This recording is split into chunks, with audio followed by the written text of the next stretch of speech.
Shalom and welcome to another edition here at the Genesis 49ers page, where we say no to vague descriptions and we give you thorough breakdowns. Today's topic is Edom, a red people of antiquity. Okay, so we're going to give you sources showing you the red people throughout antiquity, because I know if you're watching my video, more than likely you have seen other breakdowns of Esau. And usually what you get is the basic: Esau is red, he's hairy, here's these scriptures. But today I'm going to present to you historical clarity throughout different sources to paint a more vivid picture, if you will, so the laity and the listener and the viewer can get a clearer understanding of who Esau is, so we won't have to just play the guessing game or the picking game. So, before I start, I just want to say a lot of the vague descriptions that a lot of camps and a lot of the camp I was part of gave a lot of leeway to these other thoughts and ideas, such as Esau being the Arabs and, all this other madness. It gave a lot of leeway for that. So here at Genesis 49ers, we want to present the people something more verifiable and more conducive as far as scholarship goes. So with that being stated and that out of the way, let's get started. First slide, Latin. Therefore done Isaac Arba properly argued on the verse, her nobles and no kingdoms is there, because the head of Rome has not the title of king, and that court are many nobles, the cardinals. Josephus in his Antiquities relates that when Joseph and his brethren, accompanied by a numerous Egyptian army, carried his father for interment, the dukes of Esau came out to attack them. They fought them and conquered, and took Zepho, the son of Eliphaz, the grandson of Esau, prisoner, who after being sometime kept in Egypt, fled with his people to Africa, where the king of Carthage honorably received him, and made him general of his army against the Kittim, which is Italy, over whom he attained some signal victories, but subsequently passing over the Italians, he turned his arms against the Carthaginians and conquered the children of Jubal, who resided in Pisa. Seeing his prosperous success and the valor of his arms, they raised him to be king and called him Zepho Janus, which is the same as Saturn, the planet that they then worship, so that he became the first king of Italy. His descendants subsequently built cities until the empire devolved on Duke Madel, mentioned in Genesis. It was who built Rome. Previous to Romulus, surrounded it with walls. These are the words of the prince of historians, Josephus, from which it is seen the descendants of Esau, who is Edom, reigned in Kittim, which is in Italy. And this Josephus is the Yosipon. Okay, not the Flavius Josephus, but the Yosipon. From the fame of this king, many Edomites subsequently came to people Italy. By then was Rome founded, not as Sallust says by the Trojans, nor the people of Evander and Virgil, as Virgil asserts. And it's sufficient that Isidore and his etymologies could not resolve the point to give credit to such an ancient authors as have been mentioned. This is further confirmed, for according to the account of some historians, Janus came from the east to Italy about 1500 years before the Christian era, which comes exactly to the 6th year after the burial of Joseph and the engagement with Joseph. And as Dun Isaac Arba observes, Latinus, with whom they say the Latin language originated, was one of the dukes of Esau, called in Genesis Duke LOTAN, which makes sense because back then you didn't have, the Hebrew language didn't have O's in it, you know what I'm saying? So it would be LOTAN. So this is what we get from the historical data, and the source is the Prophets and Hagiography by Manasseh ben Israel, page 218. To the right, we have notes. Zepho and LOTAN, or Latinus, are both descendants of Esau. Now, remember, Janus is said to come from a country in the east. Zepho, according to the record of the Yasapon, which the book of Jasher took this information from an already recorded document that predated that, which is called the Yasapon. They're both both historical statements claim that these Edomites left and came into this land and conquered and began to rule. That's how Esau came into Europe, and I covered this in my other video, Who Was Esau, on my page. Go check it out.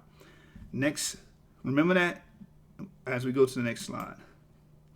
Next slide.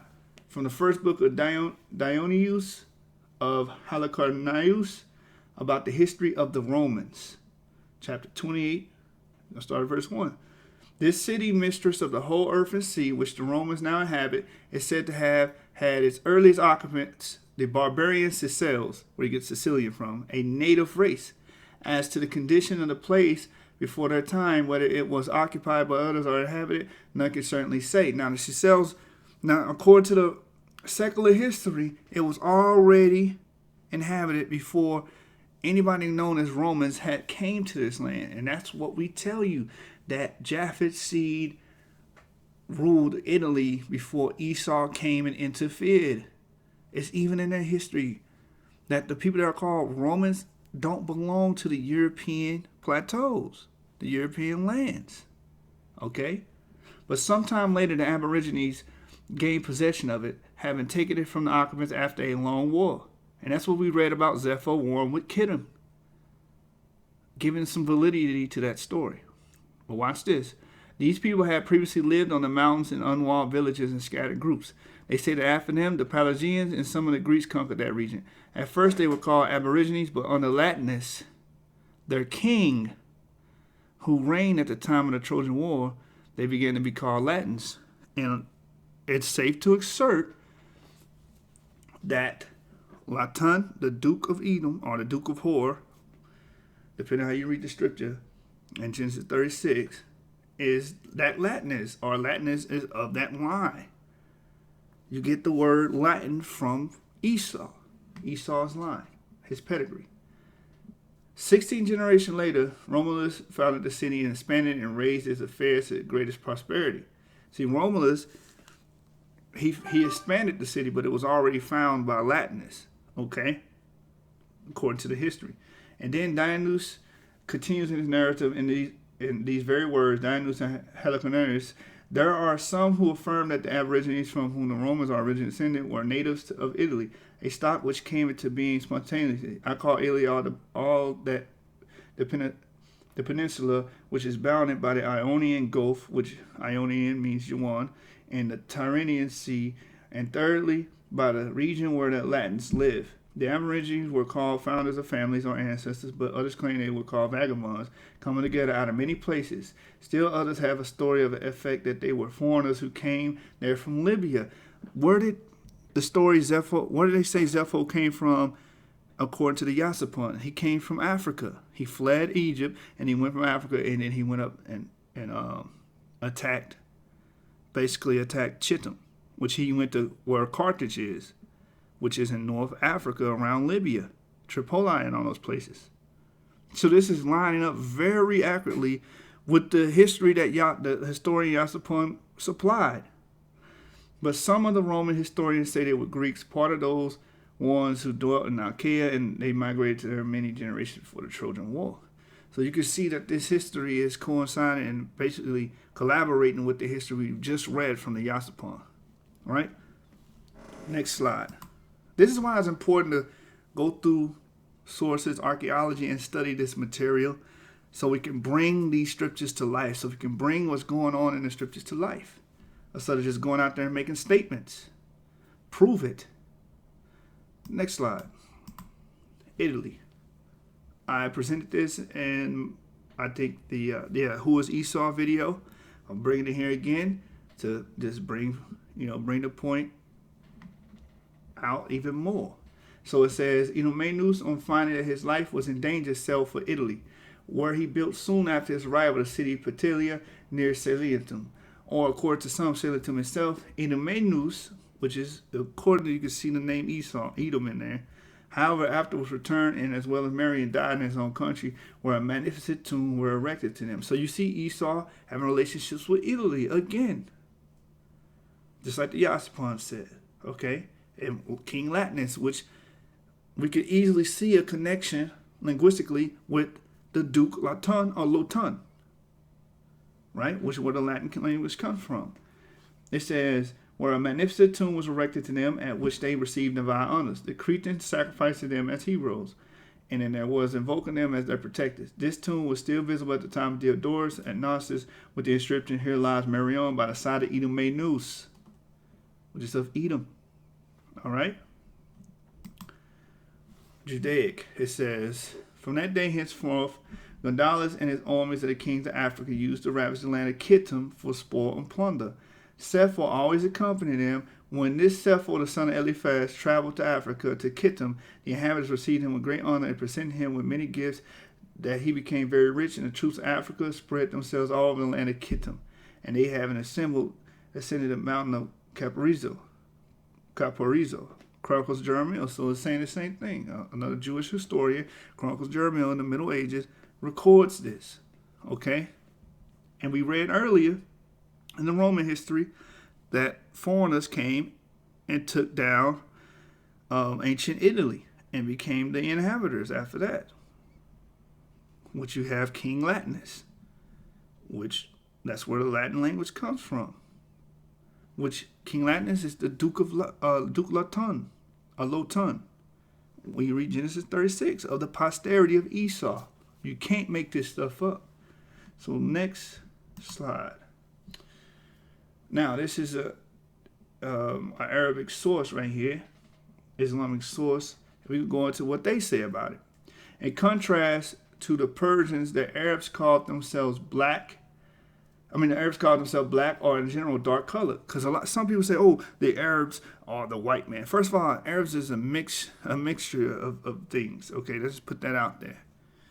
But the original people in those Arabic lands, like Saudi Arabia, and different areas of the Middle East, were of Ishmael. Okay? They even teach that themselves, but that's for another topic. And they were dark colored. Okay? The Persians are usually described as red, i.e. light skin, because what happened to the Persians? They got conquered by the Greeks, and they mixed with their seed. Amar or Hamra, that's what they use for light skin or red.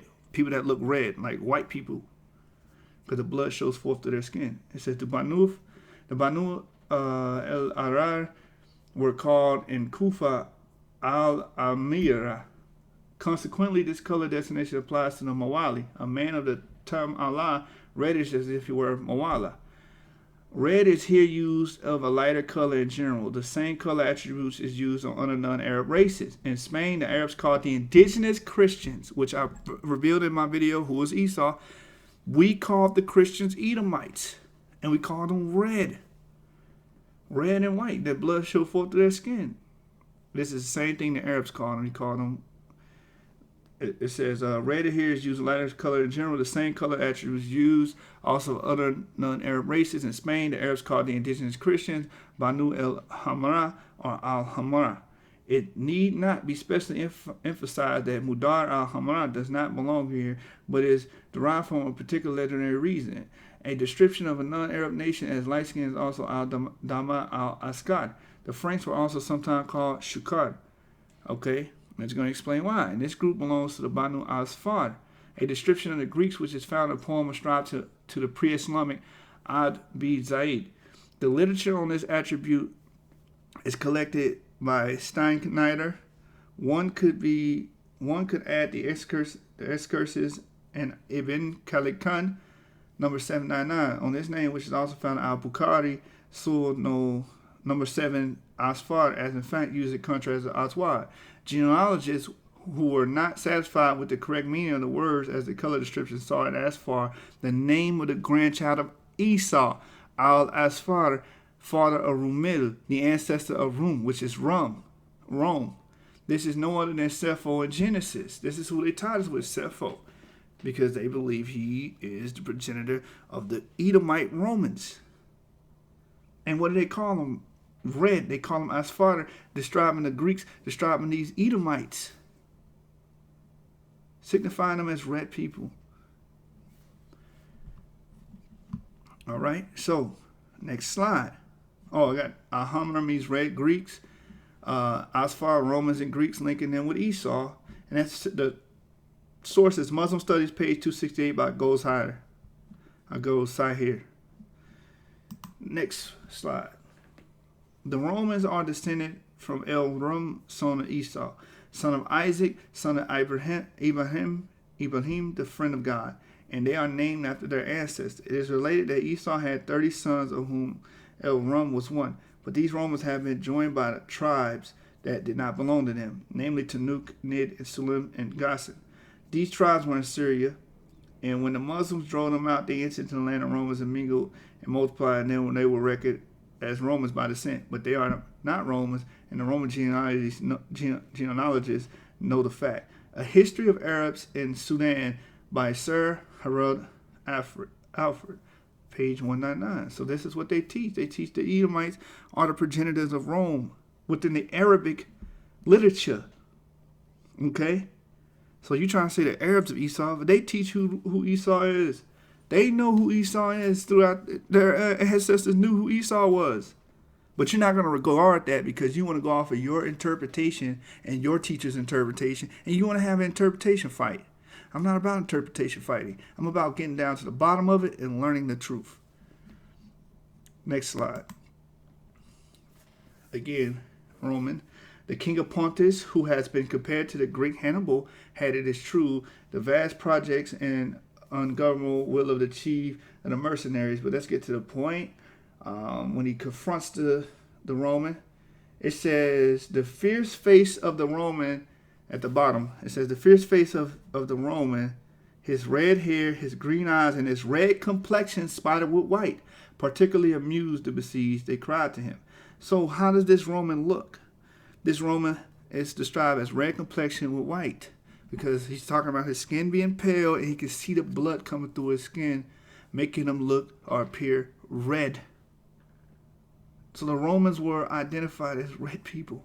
Okay, we're going to get into that. And that source is History of the Roman Republic by Jules Michelet, page 294, or Michelet. Next slide. Rufus. Rufus was a common name amongst the Romans. Rufus is Latin for red.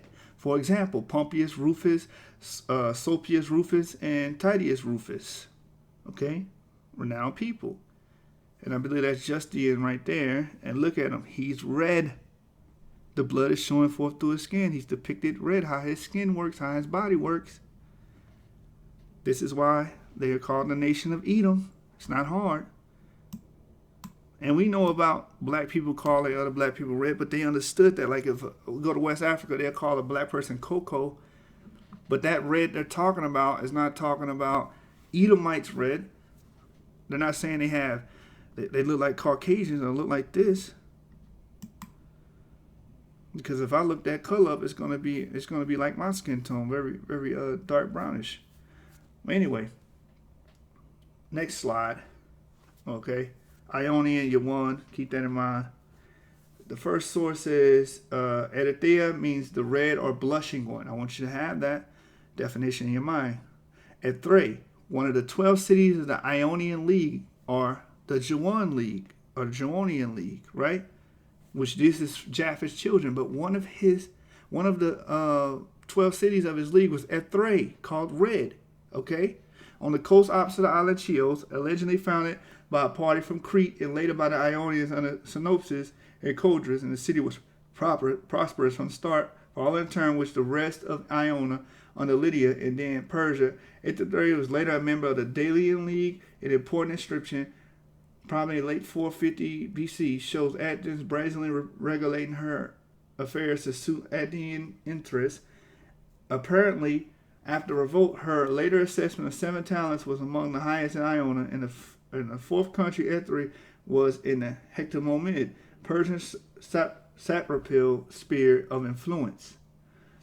Honors to Masus and Andreus, it made a treaty with Hermias, Ethrae enjoyed free and immune status under Alexander the Great and the Seleucids. I wonder why. Because he looked at these Ethrae, which is named after the Edomites. Ethrae just means red. What does Edom mean? Red. When Alexander comes into power, he grants these people amnesty. Why? Because they're the same people. He knows the history. Okay, and that comes from the works of Sir Thomas Brown, page 177. Next quote here. The Greeks write at see Erythrus of the king called Erythrus or Erythrus. They had a king called Erythrus. Who's this? Esau. This is a descendant of Esau. Erythrus just means red. And we read earlier that he had relationships with Kittim, which is Greece, and then Italy. Or Kittim could be Greece or Italy. Let's put it like that. Because Ethros and the Greek signify red. Hence it is that the being dominated of this Erythrus, the son of Perseus, and Andromeda, yet it took the name of the Red Sea, as Quinn Curtius conjectures. The works of Sir Walter Raleigh, page 83. So you have this tribe within the Ionian kingdom, okay, which was of Japhet, called Erythrus, King Erythrus, the Edomites, the red people, Edom. Easy, man. This is easy. This is, if you still want to believe that Esau is somebody else after watching this, so you have an agenda, because the understanding and the knowledge and the records are here. All right, let's go back to the Romans. Mars. Mars has old origins. Some suggest he was an agricultural god of Sabine people, as a god who watched over their food supply. Mars was seen as the primary protector of their society. Mars was also known as the father of Romulus and Remus, the twin brothers who, according to some legends, founded the city of Rome. He was referred to as Father Mars, and Romans believed themselves to be descendants of Mars. Why is this important? Because they named Mars, they named the planet after this Roman god Mars for a reason. Because they looked at that red star in the sky, and they said that represented blood and war. And that's the same thing the god Mars represented. And this is also why they wore red shields and red clothes and stuff of that nature. But it also reflects on them because they are a red people. Okay? I'm going to read on. As Rome explained, that's why we read earlier, Rufus was a common name amongst the Romans. Like, in medieval times, you had people call themselves Brown or Swart or Stewart. Why? Because their family, Stewart means dark skin. Their family would be dark skin, or brown. Their family were brown. That's why they had that surname off the pigmentation in their body. Same thing with these Edomites. They had surnames like Rufus. You even have a guy named Rufus in the New Testament. Okay? Because they named their slaves, the name of their slaves would get their names. Like, that's why Josephus, his name is Flavius Josephus, because he worked under the Roman Flavius. Okay? He was under his control. He was a servant of Rome. So, as you can see, all this ties together. They were known as the Erythrus under the Ionian kingdom, which is the Edom. Okay, that's where you get the Red Sea from. And they were known as red people in Rome. It's that simple. They was known as red by the Arabs. Okay? The only people that don't know this is people that's trying to push an agenda on YouTube instead of dealing with the records that we can examine. Okay? Rome expanded from a city into an empire through military power. Mars evolved into the god who protected the nation by protecting his army. And that way he became the god of war. When the Roman armies conquered people and lands across Europe and the Mediterranean, the soldiers and colonists who followed them built temples to Mars to thank him for their success. They built most of their temples outside of cities where Mars could watch over the land. They named the planet after this god because of its red color. Red was associated with war and bloodshed. The source is Greek and Roman Mythology by Kathleen and Daly, page 89. As you can see that, and we also going to get into how they painted their face after Jupiter, because Jupiter is the father of Mars, and they will paint their face red. Now, they believe they descended from these people, not only their gods, like we brought out in the last video, euhemerism, when they deified their ancestors, okay?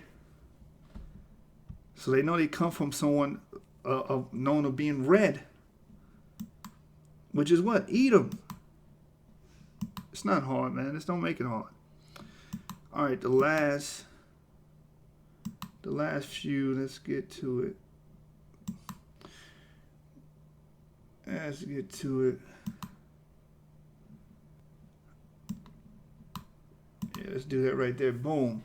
A little more information about the image of Jupiter in the quadriga which Vulca made for the Capitoline temple can be gleaned from several other sources. The image of the Jupiter had a special connection with the Roman military victories. It was an ancient custom in Rome that victorious military commanders might be officially awarded a triumph, the essence of which was a religious procession from the gates of the city of the Capitoline, where a sacrifice was offered to Jupiter. During its procession, the victorious commander, dressed in the garb and attributes of Jupiter himself. What's the attributes of Jupiter? We're about to see. Was conveyed in a quadriga to the temple of Jupiter, accompanied by his army, his captives, and the spoils of his victory. And describing the similarity between the trumpeter, and Jupiter, which even involved a custom mentioned by Pliny of painting the commander's face red, because they believed that was an attribute of Jupiter. They believed that he was red.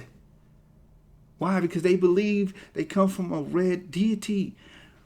Because that goes back to Esau, Edom. Livy and Servius preserved some hints of what the attributes of Vulca's image of Jupiter were. Servius' commentary on Virgil Eclogue X 27, 10 and 27. In course of the commenting on the word minimum, vermilion red, Servius says the color red associated with Jupiter, which even those who celebrate trumpet, who have all insignias of Jupiter, the scepter, the palm branch, the tunic, which Juvenal said in the tunic of Jupiter, even the color, the face with red. Now, they believe they descended from these deities. They believe themselves, they are red. They are the red people. That's why they called themselves Rufus. That's why that was a common name amongst the Romans. They come from Esau. Case closed. Oh, they didn't call, yes, white people call red. They associate themselves with vermilion and red. Livy, X, 10, 7, and 9. Parts of speech delivered 300 BC by the consul Publius Decius Mus in support of admitting the plebs into the traditionally patrician priesthood, to whom the gods of men is possible to strive indignation. If those men whom you have honored with the curule chair, the toga practacia, the palm branch toga and painted, and let's cut off there, but it should say painted red. The origin of the custom is obscure. Most ancient sculptures, the flesh part of a male figure was normally painted reddish brown, while the flesh of a woman was painted white, and the redness of an image of Jupiter may simply be a reflection of this custom. Pliny, however, states the face of the image was continually repainted in red on holidays, which suggests that red color has some religious significance. Greek and Roman Mythology by Kaplan and Daly, page 89. So we can see this connection. They believed that God was red. They called themselves red. You have the Erythrus, the King Erythrus, called the Great Red King, right? You had these people. So we know what people that were designated as red people in history. The Arabs called them red. They said they come from Esau, okay? The Jewish writings identify them with Esau. All this information is saying these people are Edomites, except people that have an agenda, okay? This is what the history states. I'm going to go with what the ancients say. I'm not going to go with what people want to make of with their interpretations. Next slide. All right, we're going to, last 3 slides, we're going to get into the Middle Age Jewish writings, which were our people as well. Because you know when you mention Middle Age Jewish, oh, who are these? Like, we were in Europe. Understand that. The Sephardic Jews were Negroid. I did a video called The Negro Jews, the history of the Negro Jews. Go check it out. You have to understand that. These people writing this were your people. Anyway, let's get into it. The third example, evidently based on Josephus the Zealous, appears in Zepho. And this Yashun compound in southern Germany and northern France by unknown author in the early 14th century. It follows the formula know what to answer and presents the most radical formulation of the claim that the Jews are black and ugly, but with a new explanation. The Gentile asks and say, Why are most Gentiles white and beautiful and most Jews black and ugly? This lets you know what color the Jews were in the Middle Ages. Right there. They were black. Answer them that it's like a fruit. When it begins to blossom, it is white, but when fully ripe, it becomes black. Like those are the dark species plums. Because when you examine a baby, some babies are born light, then they become black. That's how he's explaining the Jews get their color. While the fruit that is red in the beginning will have white fruit, like apples or peaches. This proves to Israel that it's pure of menstrual blood, meaning they don't have any menstrual blood or uncleanness in them, with no red whatever in the beginning. But the Gentiles are not warned against such blood and copulate when they see blood, so there is red in the beginning. Hence the fruit brings forth white, and they are white. So he's showing red, the relationship of redness with white or pale skin. You can see the blood through their skin. And one should also answer, for the Gentiles fornicate in the beds of a woman by day, seeing beautiful faces and pictures, and give birth to children to resemble them, as it is said. And he set the striped rods. Now that's going to something else. But anyway, you can see that he's calling this Gentile red and white. Okay? Because they knew that these people that were trying to be Christians, trying to take our role as the Jews, trying to take over at this time, they were Edomites. Next scripture.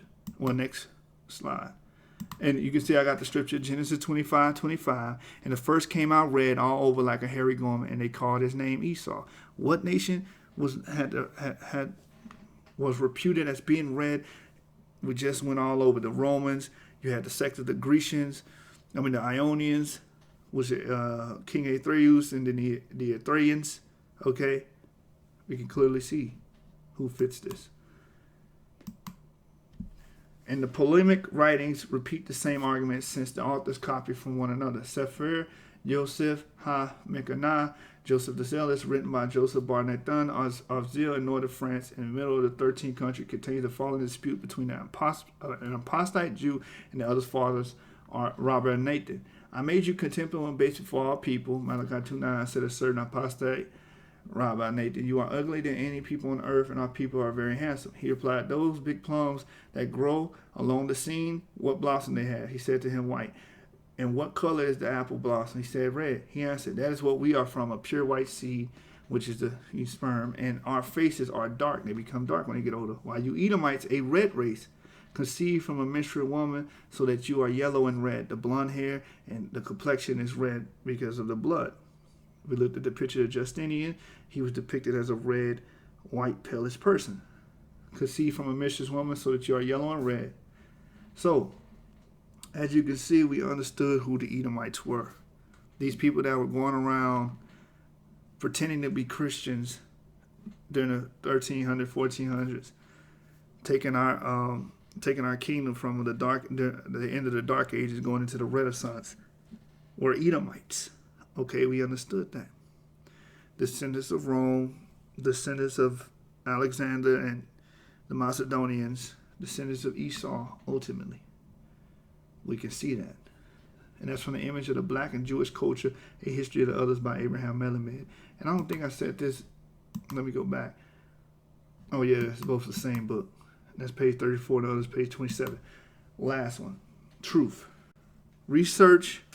No more lazy scholarship. Stop with your lazy scholarship. It's not working.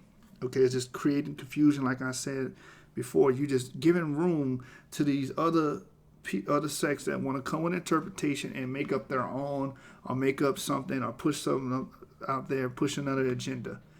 When we start actually teaching and actually breaking these topics down in this manner, we can cut back on a lot of that friction, if you will. That show that this is not something that anybody can just come do. It show that you have to sit down and take time out and actually go through different sources to create a chronology or create an analogy between the different sources to prove your point, to paint a vivid picture for the layman that might not know, so he can learn and grasp it and not just be a parakeet and just go, oh, Esau's red and hairy all over. No, we want to be able to explain it. I want our brothers to be able to bring these sources to the forefront. Hey, the Romans, they had a common name of Rufus, denoting red. Okay, Descended from Mars. Jupiter was Mars' father. He was depicted as being a red god. Okay? You got to understand these things. And they claim to descend from him. Okay? This red nation. These are the red people. Right? So, like I said, to recap real quick, the Arabs believe that what? The Romans descend from Esau. The Romans believe they descended from Mars, which is why they named the planet Mars, because it was that red star in the sky. And they believe they descended from, by saying they descend from Mars, they descend from Jupiter, because Jupiter is the father of Mars. And how did they venerate Jupiter? By painting red, by dressing like him and painting that red on their face, because they believe they come from red beings. Okay, because they are a nation of red people. We read about Edomites coming to Italy, Zepho, the history of Zepho going there, and we read the Latin history of Latinus, and how Latinus ties with Duke LOTAN or Duke LOTAN, right? So we can clearly see the ties of Esau, him going into Europe because he's from the Middle East, him invading those areas, King Erythrus, so on and so forth. All right, and how they tie with the Romans and the Grecians, and how they tie with the Christians in the Middle Ages, which I brought out, who was Esau, were brought in by, there was Esaurians, coming into the Byzantine lineup by war and marriage. Okay, that's how you get the Edomites coming into the Christian paradigm. Before that, it was all black. With that, I'm going to say shalom. I hope that this was very insightful. I hope you took notes. You had your pens and your papers, and you were saving these sources so you can have good material to provide on the behalf that Esau is the Caucasian, the Roman, okay? And we do know who he is. A lot of people want to pretend like they don't know who anybody is nowadays. We can trace people through the historical data that we have. Okay, we're not slaves no more. We can read. Slaves can read now. With that, Genesis 49ers signing out.